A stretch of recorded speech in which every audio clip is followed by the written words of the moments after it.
Dracula by Bram Stoker, Chapter 21. Dr. Seward's Diary, the 3rd of October. Let me put down with exactness all that happened, as well as I can remember since last I made an entry. Not a detail that I can recall must be forgotten. In all calmness I must proceed. When I came to Renfield's room, I found him lying on the floor on his left side in a glittering pool of blood. When I went to move him, it became at once apparent that he had received some terrible injuries. There seemed none of the unity of purpose between the parts of the body which marks even lethargic sanity. As the face was exposed, I could see that it was horribly bruised, as though it had been beaten against the floor. Indeed, it was from the face wounds that the pool of blood originated. The attendant who was kneeling beside the body said to me as we turned him over, "I think, sir, his back is broken. See, both his right arm and leg and the whole side of his face are paralyzed." How such a thing could have happened puzzled the attendant beyond measure. He seemed quite bewildered, and his brows were gathered in as he said, "I can't understand the two things. He could mark his face like that by beating his own head on the floor. I saw a young woman do it once at the Eversfield Asylum before anyone could lay hands on her. And I suppose he might have broken his neck by falling out of bed if he got in an awkward kink. But for the life of me, I can't imagine how the two things occurred. If his back was broke, he couldn't beat his head, and if his face was like that before the fall out of bed, there would be marks on it." I said to him, "Go to Dr. Van Helsing and ask him to kindly come here at once. I want him without an instant's delay." The man ran off, and within a few minutes the professor, in his dressing gown and slippers, appeared. When he saw Renfield on the ground, he looked keenly at him a moment, then turned to me. I think he recognized my thought in my eyes, for he said very quietly, manifestly for the ears of the attendant, "Ah, a sad accident. He will need very careful watching and much attention. I shall stay with you myself, but I shall first dress myself. If you will remain, I shall in a few minutes join you." The patient was now breathing stertorously, and it was easy to see that he had suffered some terrible injury. Van Helsing returned with extraordinary celerity, bearing with him a surgical case. He had evidently been thinking and had his mind made up, for almost before he looked at the patient, he whispered to me, "Send the attendant away. We must be alone with him when he becomes conscious after the operation." I said, "I think that will do now, Simmons. We have done all that we can at present. You had better go your round, and Dr. Van Helsing will operate. Let me know instantly if there be anything unusual anywhere." The man withdrew, and we went into a strict examination of the patient. The wounds of the face were superficial. The real injury was a depressed fracture of the skull, extending right up through the motor area. The professor thought a moment and said, "We must reduce the pressure and get back to normal conditions as far as can be. The rapidity of the suffusion shows the terrible nature of his injury. The whole motor area seems affected. The suffusion of the brain will increase quickly, so we must trephine at once or it may be too late." As he was speaking, there was a soft tapping at the door. I went over and opened it and found in the corridor without Arthur and Quincy in pajamas and slippers. The former spoke. "I heard your man call up Dr. Van Helsing and tell him of an accident. So I woke Quincy, or rather called for him, as he was not asleep. Things are moving too quickly and too strangely for sound sleep for any of us these times. I've been thinking that tomorrow night we'll not see things as they have been. We'll have to look back and forward a little more than we have done. May we come in?" I nodded and held the door open till they had entered, then I closed it again. When Quincy saw the attitude and state of the patient and noted the horrible pool on the floor, he said softly, "My God, what has happened to him? Poor devil." I told him briefly, and added that we expected he would recover consciousness after the operation, for a short time at all events. He went at once and sat down on the edge of the bed, with Godalming beside him. We all watched in patience. "We shall wait," said Van Helsing, "just long enough to fix the best spot for trephining, so that we may most quickly and perfectly remove the blood clot, for it is evident that the hemorrhage is increasing." The minutes during which we waited passed with fearful slowness. I had a horrible sinking in my heart, and from Van Helsing's face I gathered that he felt some fear or apprehension as to what was to come. I dreaded the words Renfield might speak. I was positively afraid to think. But the conviction of what was coming was on me, as I have read of men who have heard the death watch. The poor man's breathing came in uncertain gasps. Each instant he seemed as though he would open his eyes and speak, but then would follow a prolonged stertorous breath, and he would relapse into a more fixed insensibility. Inured as I was to sickbeds and death, the suspense grew and grew upon me. I could almost hear the beating of my own heart, and the blood surging through my temples sounded like blows from a hammer. Silence finally became agonizing. I looked at my companions, one after another, and saw from their flushed faces and damp brows that they were enduring equal torture. There was a nervous suspense over us all, as though overhead some dread bell would peal out powerfully when we should least expect it. At last there came a time when it was evident that the patient was sinking fast. He might die at any moment. I looked up at the professor and caught his eyes fixed on mine. His face was sternly set as he spoke. "There is no time to lose. His words may be worth many lives. I have been thinking so as I stood here. It may be there is a soul at stake. We shall operate just above the ear." Without another word, he made the operation. For a few moments, the breathing continued to be stertorous. Then there came a breath so prolonged that it seemed as though it would tear open his chest. Suddenly his eyes opened and became fixed in a wild, helpless stare. This was continued for a few moments. Then it was softened into a glad surprise, and from his lips came a sigh of relief. He moved convulsively, and as he did so, said, "Now be quiet, doctor. Tell them to take off the straight waistcoat. I have had a terrible dream, and it has left me so weak that I cannot move.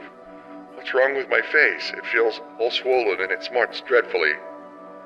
He tried to turn his head, but even with the effort his eyes seemed to grow glassy again, so I gently put it back. Then Van Helsing said in a quiet, grave voice, "Tell us your dream, Mr. Renfield." As he heard the voice, his face brightened through its mutilation, and he said, "That is Dr. Van Helsing. How good it is of you to be here. Give me some water. My lips are dry, and I shall try to tell you. I dreamed." He stopped and seemed fainting. I called quietly to Quincy, "The brandy, it is in my study, quick." He flew and returned with a glass, the decanter of brandy, and a carafe of water. We moistened the parched lips, and the patient quickly revived. It seemed, however, that his poor injured brain had been working in the interval, for when he was quite conscious, he looked at me piercingly with an agonized confusion which I shall never forget, and said, "I must not deceive myself. It was no dream, but all a grim reality." Then his eyes roved around the room. As they caught sight of the two figures sitting patiently on the edge of the bed, he went on, "If I were not sure already, I would know from them." For an instant his eyes closed, not with pain or sleep, but voluntarily, as though he were bringing all his faculties to bear. When he opened them, he said hurriedly, and with more energy than he had yet displayed, "Quick, doctor, quick! I am dying. I feel that I have but a few minutes, and then I must go back to death, or worse. Wet my lips with brandy again. I have something that I must say before I die, or before my crushed brain dies anyhow. Thank you. It was that night after you left me, when I implored you to let me go away. I couldn't speak then, for I felt my tongue was tied. But I was as sane then, except in that way, as I am now. I was in an agony of despair for a long time after you left me. It seemed hours. Then there came a sudden peace to me. My brain seemed to become cool again, and I realized where I was. I heard the dogs bark behind our house, but not where he was." As he spoke, Van Helsing's eyes never blinked, but his hand came out and met mine and gripped it hard. He did not, however, betray himself. He nodded slightly and said, "Go on," in a low voice. Renfield proceeded. "He came up to the window in the mist, as I had seen him often before, but he was solid then, not a ghost, and his eyes were fierce like a man's when angry. He was laughing with his red mouth. The sharp white teeth glinted in the moonlight when he turned to look back over the belt of trees to where the dogs were barking. I wouldn't ask him to come in at first, though I knew he wanted to, just as he had wanted all along. Then he began promising me things, not in words, but by doing them." He was interrupted by a word from the professor. "How?" "By making them happen, just as he used to send in the flies when the sun was shining. Great big fat ones with steel and sapphire on their wings, and big moths in the night with skull and crossbones on their backs." Van Helsing nodded to him, and he whispered to me unconsciously, "The Acherontia atropos of the Sphinges, what you call the death's head moth." The patient went on without stopping. Then he began to whisper, Rats, rats, rats, hundreds, thousands, millions of them, and everyone alive, and dogs to eat them, and cats too, all lives, all red blood, with years of life in it, and not merely buzzing flies. I laughed at him, for I wanted to see what he could do. Then the dogs howled, away beyond the dark trees, in his house. He beckoned me to the window. I got up and looked out, and he raised his hands and seemed to call out without using any words. A dark mass spread over the grass, coming on like the shape of a flame of fire. And then he moved the mist to the right and left, and I could see that there were thousands of rats with their eyes blazing red, like his, only smaller. He held up his hand, and they all stopped, and I thought he seemed to be saying, "All these lives will I give you, I am many more and greater, through countless ages, if you will fall down and worship me." And then a red cloud, like the color of blood, seemed to close over my eyes, and before I knew what I was doing, I found myself opening the sash and saying to him, "Come in, Lord and Master." The rats were all gone, but he slid into the room through the sash, though it was only open an inch wide, just as the moon herself has often come in through the tiniest crack and has stood before me in all her size and splendor. His voice was weaker, so I moistened his lips with the brandy again, and he continued, but it seemed as though his memory had gone on working in the interval, for his story was further advanced. I was about to call him back to the point, but Van Helsing whispered to me, "Let him go on. Do not interrupt him. He cannot go back, and maybe he could not proceed at all if once he lost the thread of his thought." He proceeded. "All day I waited to hear from him, but he did not send me anything, not even a blowfly, and when the moon got up I was pretty angry with him. When he did slide in through the window, though it was shut, and did not even knock, I got mad with him. He sneered at me, and his white face looked out of the mist with his red eyes gleaming, and he went on as though he owned the whole place, and I was no one. He didn't even smell the same as he went by me. I couldn't hold him. I thought that somehow Mrs. Harker had come into the room. The two men sitting on the bed stood up and came over, standing behind him so that he could not see them, but where they could hear better. They were both silent, but the professor started and quivered. His face, however, grew grimmer and sterner still. Renfield went on without noticing. "When Mrs. Harker came in to see me this afternoon, she wasn't the same. It was like tea after the teapot has been watered." Here we all moved, but no one said a word. He went on. "I didn't know that she was here till she spoke, and she didn't look the same. I don't care for the pale people. I like them with lots of blood in them, and hers all seemed to have run out. I didn't think of it at the time, but when she went away I began to think, and it made me mad to know that he had been taking the life out of her."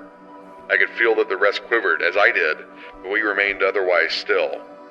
"So when he came tonight, I was ready for him. I saw the mist stealing in, and I grabbed it tight. I had heard that madmen have unnatural strength, and as I knew I was a madman, at times anyhow, I resolved to use my power. Aye, and he felt it too, for he had to come out of the mist to struggle with me. I held tight, and I thought I was going to win, for I didn't mean him to take any more of her life till I saw his eyes. They burned into me, and my strength became like water. He slipped through it, and when I tried to cling to him, he raised me up and flung me down. There was a red cloud before me, and a noise like thunder, and the mist seemed to steal away under the door." His voice was becoming fainter, and his breath more stertorous. Van Helsing stood up instinctively. "We know the worst now," he said. "He is here, and we know his purpose. It may not be too late. Let us be armed, the same as we were the other night, but lose no time. There is not an instant to spare." There was no need to put our fear, nay our conviction, into words. We shared them in common. We all hurried and took from our rooms the same things that we had when we entered the Count's house. The professor had his ready, and as we met in the corridor, he pointed to them significantly as he said, "They never leave me, and they shall not till this unhappy business is over. Be wise also, my friends. It is no common enemy that we deal with. Alas, alas, that dear Mina should suffer." He stopped. His voice was breaking, and I do not know if rage or terror predominated in my own heart. Outside the Harkers' door we paused. Art and Quincy held back, and the latter said, "Should we disturb her?" "We must," said Van Helsing grimly. "If the door be locked, I shall break it in." "May it not frighten her terribly? It is unusual to break into a lady's room." Van Helsing said solemnly, "You are always right, but this is life and death. All chambers are alike to the doctor, and even were they not, they are all as one to me tonight. Friend John, When I turn the handle, if the door does not open, do you put your shoulder down and shove, and you too, my friends. Now!" He turned the handle as he spoke, but the door did not yield. We threw ourselves against it. With a crash it burst open, and we almost fell headlong into the room. The professor did actually fall, and I saw across him as he gathered himself up from hands and knees. What I saw appalled me. I felt my hair rise like bristles on the back of my neck, and my heart seemed to stand still. The moonlight was so bright that through the thick yellow blind the room was light enough to see. On the bed beside the window lay Jonathan Harker, his face flushed and breathing heavily as though in a stupor. Kneeling on the near edge of the bed, facing outwards, was the white-clad figure of his wife. By her stood a tall, thin man clad in black. His face was turned from us, but the instant we saw, we all recognized the Count in every way, even to the scar on his forehead. With his left hand he held both Mrs. Harker's hands, keeping them away with her arms at full tension. His right hand gripped her by the back of the neck, forcing her face down on his bosom. Her white nightdress was smeared with blood, and a thin stream trickled down the man's bare chest, which was shown by his torn-open dress. The attitude of the two had a terrible resemblance to a child forcing a kitten's nose into a saucer of milk to compel it to drink. As we burst into the room, the Count turned his face, and the hellish look that I had heard described seemed to leap into it. His eyes flamed red with devilish passion. The great nostrils of the white aquiline nose opened wide and quivered at the edge, and the white sharp teeth behind the full lips of the blood-dripping mouth clamped together like those of a wild beast. With a wrench which threw his victim back upon the bed as though hurled from a height, he turned and sprang at us. But by this time the professor had gained his feet and was holding toward him the envelope which contained the sacred wafer. The Count suddenly stopped, just as poor Lucy had done outside the tomb, and cowered back. Further and further back he cowered as we, lifting our crucifixes, advanced. The moonlight suddenly failed as a great black cloud sailed across the sky, and when the gaslight sprang up under Quincy's match, we saw nothing but a faint vapor. This, as we looked, trailed under the door, which with the recoil from its bursting open had swung back to its old position. Van Helsing, Art, and I moved forward to Mrs. Harker, who by this time had drawn her breath, and with it had given a scream so wild, so ear-piercing, so despairing, that it seems to me now that it will ring in my ears till my dying day. For a few seconds she lay in her helpless attitude in disarray. Her face was ghastly, with a pallor which was accentuated by the blood which smeared her lips and cheeks and chin. From her throat trickled a thin stream of blood. Her eyes were mad with terror. Then she put before her face her poor crushed hands, which bore on their whiteness the red mark of the Count's terrible grip, and from behind them came a low, desolate wail which made the terrible scream seem only the quick expression of an endless grief. Van Helsing stepped forward and drew the coverlet gently over her body, whilst Art, after looking at her face for an instant despairingly, ran out of the room. Van Helsing whispered to me, "Jonathan is in a stupor such as we know the vampire can produce. We can do nothing with poor Madame Mina for a few moments till she recovers herself. I must wake him." He dipped the end of a towel in cold water, and with it began to flick him on the face, his wife all the while holding her face between her hands and sobbing in a way that was heartbreaking to hear. I raised the blind and looked out of the window. There was much moonshine, and as I looked I could see Quincy Morris run across the lawn and hide himself in the shadow of a great yew tree. It puzzled me to think why he was doing this.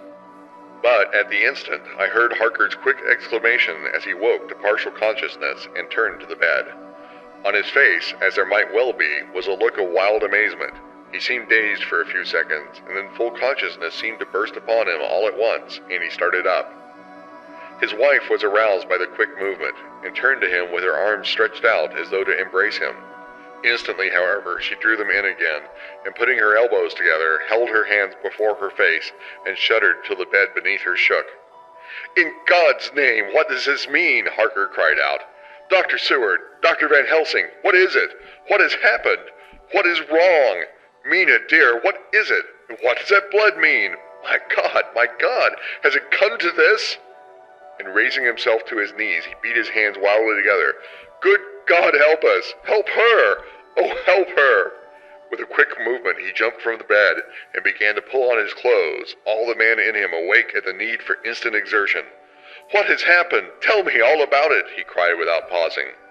"Dr. Van Helsing, you love Mina, I know. Oh, do something to save her. It cannot have gone too far yet. Guard her while I look for him." His wife, through her terror and horror and distress, saw some sure danger to him. Instantly forgetting her own grief, she seized hold of him and cried out, "No, no, Jonathan, you must not leave me. I have suffered enough tonight, God knows, without the dread of his harming you. You must stay with me. Stay with these friends who will watch over you." Her expression became frantic as she spoke, and he, yielding to her, she pulled him down sitting on the bedside and clung to him fiercely. Van Helsing and I tried to calm them both. The professor held up his golden crucifix and said with wonderful calmness, "Do not fear, my dear. We are here, and whilst this is close to you, no foul thing can approach. You are safe for tonight, and we must be calm and take counsel together." She shuddered and was silent, holding down her head on her husband's breast. When she raised it, his white nightrobe was stained with blood where her lips had touched, and where the thin open wound in the neck had sent forth drops. The instant she saw it, she drew back with a low wail and whispered amidst choking sobs, "Unclean, unclean! I must touch him or kiss him no more. But that it should be that it is I who am now his worst enemy, and whom he may have most cause to fear." To this he spoke out resolutely, "Nonsense, Mina! It is a shame to me to hear such a word. I would not hear it of you, and I shall not hear it from you. May God judge me by my deserts, and punish me with more bitter suffering than even this hour, if by any act or will of mine anything ever come between us." He put out his arms and folded her to his breast, and for a while she lay there sobbing. He looked at us over her bowed head, with eyes that blinked damply above his quivering nostrils. His mouth was set as steel. After a while her sobs became less frequent and more faint, and then he said to me, speaking with a steady calmness which I felt tried his nervous power to the utmost, "And now, Dr. Seward, tell me all about it. Too well I know the broad fact. Tell me all that has been." I told him exactly what had happened, and he listened with seeming impassiveness, but his nostrils twitched and his eyes blazed as I told how the ruthless hands of the Count had held his wife in that terrible and horrid position, with her mouth to the open wound in his breast. It interested me, even at that moment, to see that whilst the face of white set passion worked convulsively over the bowed head, the hands tenderly and lovingly stroked the ruffled hair. Just as I had finished, Quincy and Godalming knocked at the door. They entered in obedience to our summons. Van Helsing looked at me questioningly. I understood him to mean if we were to take advantage of their coming to divert, if possible, the thoughts of the unhappy husband and wife from each other and from themselves. So, on nodding acquiescence to him, he asked them what they had seen or done, to which Lord Godalming answered, "I could not see him anywhere in the passage or in any of our rooms. I looked in the study, but, though he had been there, he had gone. He had, however—" He stopped suddenly, looking at the poor drooping figure on the bed. Van Helsing said gravely, "Go on, friend Arthur. We want here no more concealments. Our hope now is in knowing all. Tell freely." So Art went on. He had been there, and though it could only have been for a few seconds, he had made rare hay of the place. All the manuscript had been burned, and the blue flames were flickering among the white ashes. The cylinders of your phonograph, too, were thrown on the fire, and the wax had helped the flames. Here I interrupted. "Thank God there is another copy in the safe." His face lit for a moment, but fell again as he went on. I ran downstairs then, but could see no sign of him. I looked into Renfield's room, but there was no trace there except— Again he paused. "Go on," said Harker hoarsely. So he bowed his head and, moistening his lips with his tongue, added, "Except that the poor fellow is dead." Mrs. Harker raised her head. Looking from one to the other of us, she said solemnly, "God's will be done." I could not but feel that Art was keeping back something, but as I took it that it was with a purpose, I said nothing. Van Helsing turned to Morris and asked, "And you, friend Quincy, have you any to tell?" "A little," he answered. "It may be much eventually, but at present I can't say. I thought it well to know if possible where the Count would go when he left the house. I did not see him, but I saw a bat rise from Renfield's window and flap westward. I expected to see him in some shape go back to Carfax, but he evidently sought some other lair. He will not be back tonight, for the sky is reddening in the east and the dawn is close. We must work tomorrow." He said the latter words through his shut teeth. For a space of perhaps a couple of minutes there was silence, and I could fancy that I could hear the sound of our hearts beating. Then Van Helsing said, placing his hand tenderly on Mrs. Harker's head, "And now, Madam Mina, poor dear, dead Madam Mina, tell us exactly what happened." God knows that I do not want that you be pained, but it is need that we know all. For now more than ever has all work to be done quick and sharp and in deadly earnest. The day is close to us that must end all, if it may be so, and now is the chance that we may live and learn. Poor dear lady shivered, and I could see the tension of her nerves as she clasped her husband closer to her and bent her head lower and lower still on his breast. Then she raised her head proudly, and held out one hand to Van Helsing, who took it in his, and after stooping and kissing it reverently, held it fast. The other hand was locked in that of her husband, who held his other arm thrown round her protectingly. After a pause in which she was evidently ordering her thoughts, she began. I took the sleeping draught which you had so kindly given me, but for a long time it did not act. I seemed to become more wakeful, and myriads of horrible fancies began to crowd in upon my mind, all of them connected with death, and vampires, with blood and pain and trouble. Her husband involuntarily groaned, as she turned to him and said lovingly, Do not fret, dear. You must be brave and strong, and help me through this horrible task. If you only knew what an effort it is to me to tell of this fearful thing at all, you would understand how much I need your help. Well, I saw I must try to help the medicine to do its work with my will, if it was to do me any good, so I resolutely set myself to sleep. Sure enough, sleep must soon have come to me, for I remember no more. Jonathan coming in had not waked me, for he lay by my side when next I remember. There was in the room the same thin white mist that I had before noticed. But I forget now if you know of this. You will find it in my diary, which I shall show you later. I felt the same vague terror which had come to me before, and the same sense of some presence. I turned to wake Jonathan, but found that he slept so soundly that it seemed as if it was he who had taken the sleeping draught and not I. I tried, but I could not wake him. This caused me a great fear, and I looked around terrified. Then indeed my heart sank within me. Beside the bed, as if he had stepped out of the mist, or rather as if the mist had turned into his figure, for it had entirely disappeared, stood a tall, thin man all in black. I knew him at once from the description of the others. The waxen face, the high aquiline nose, on which the light fell in a thin white line, the parted red lips, with the sharp white teeth showing between, and the red eyes that I had seemed to see in the sunset on the windows of St. Mary's Church at Whitby. I knew, too, the red scar on his forehead where Jonathan had struck him. For an instant my heart stood still, and I would have screamed out, only that I was paralyzed. In the pause he spoke in a sort of keen-cutting whisper, pointing as he spoke to Jonathan. Silence! If you make a sound, I shall take him and dash his brains out before your very eyes. I was appalled, and was too bewildered to do or say anything. With a mocking smile, he placed one hand upon my shoulder, and holding me tight, bared my throat with the other, saying as he did so, First, a little refreshment to reward my exertions. You may as well be quiet. It is not the first time or the second that your veins have appeased my thirst. I was bewildered, and strangely enough I did not want to hinder him. I suppose it is a part of the horrible curse that such is when his touch is on his victim. And oh, my God, pity me. He placed his reeking lips upon my throat.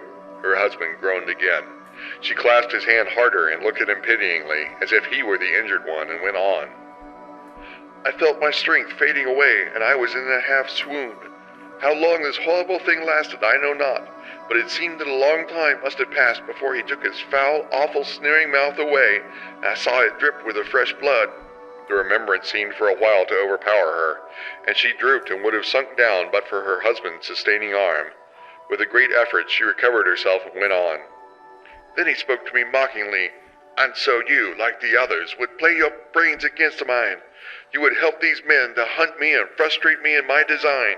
You know now, and they know in part already, and will know in full before long what it is to cross my path. They should have kept their energies for use closer to home, whilst they played wits against me who commanded nations, and intrigued for them, and fought for them. Hundreds of years before they were born, I was countermining them.